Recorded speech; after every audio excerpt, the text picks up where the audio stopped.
পোস্ত লৈছোঁ আৰু সৰিয়হ 1 ঘণ্টা আগতে মই ভিজাই থৈ দিছোঁ।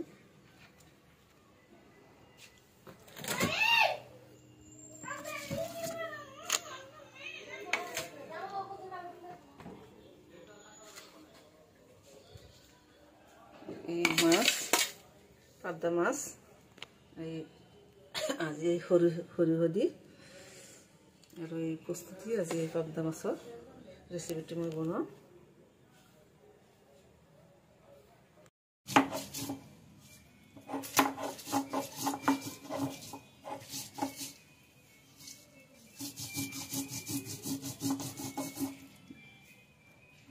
মাছ লৈছোঁ আৰু ইয়াতে মই কেঁচা জলকীয়া পিঁয়াজ কাটি লৈছোঁ আৰু ইয়াতে সৰিয়হ আৰু এই পোস্ত মই ভিজাই থৈ দিছিলোঁ, এইটো মই মিক্সিত পেষ্ট বনাই লৈছোঁ। ইয়াতে আদা নহৰু আৰু পিঁয়াজ পেষ্ট বনাইছোঁ আৰু ইয়াতে 2-3টা বিলাহী টমেটো পিউৰি বনাইছে, বিলাহী পেষ্ট বনাই লৈছোঁ আৰু বাকী মছলাকেইটা আছে। তেল দিছোঁ, অলপ বেছিকৈ দিছোঁ তেল। অকণ হালধীয়া পাউডাৰ দিছোঁ মই, চিটিকি নাহে। নহৰু পেষ্ট ঢালি দিছোঁ।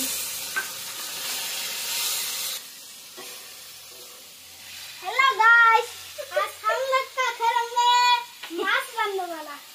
मछली जल की रानी है, जीवन इसका पानी। নিমখ দিছোঁ, শুকান জলকীয়া পাউডাৰ দিছোঁ, ধনিয়া পাউডাৰ দিছোঁ, হালধীয়া পাউডাৰ দিছোঁ, জিৰা পাউডাৰ দিছোঁ।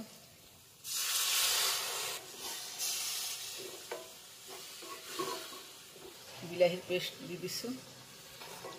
একচুৱেলি আজিৰ ব্লগ আপোনালোকেতো জানে চাগে মোৰ কুকিং ব্লগ। তো আজি এই একচুৱেলি মাছৰ তৰকাৰীটো মই আপোনালোকক এই ৰেচিপিটো আপোনালোকে দেখুৱাৰ কাৰণে আজি ব্লগটো মই এনেকৈ বনাইছোঁ। আৰু মোৰ চৰ্দি লাগিছে কাৰণে মোৰ চাউণ্ডটো বেয়া হৈ আছে, সেইকাৰণে মই ভইচ দিয়া নাই, উপায় নাই।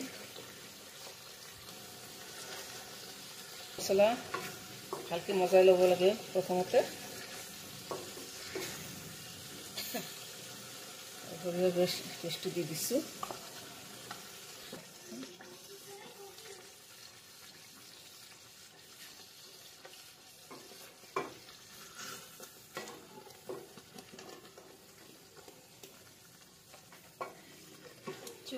ইয়াতে একচুৱেলি কাশ্মীৰী জলকীয়া পাউডাৰ দিব লাগে, কাশ্মীৰী জলকীয়া পাউডাৰটো মই দিয়া নাই।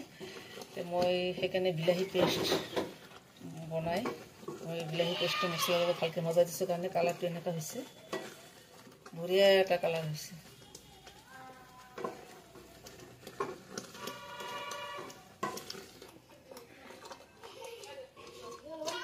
পানী দি দিলোঁ। মাছ আপোনালোকে পাৰিলে তেলত ফ্ৰাই কৰি দিব পাৰিব, কিন্তু মই আগতে বনাইছিলোঁ তেলত ফ্ৰাই কৰি, আজি মই ফ্ৰাই কৰা নাই, মই আজি এনেই মাছ দি দিছোঁ।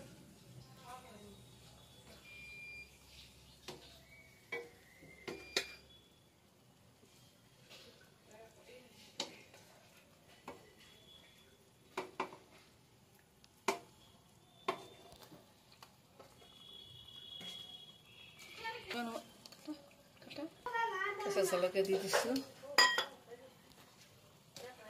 আৰু ইয়াতে অলপ কেঁচা মিঠাতেল ঢালি দিছোঁ।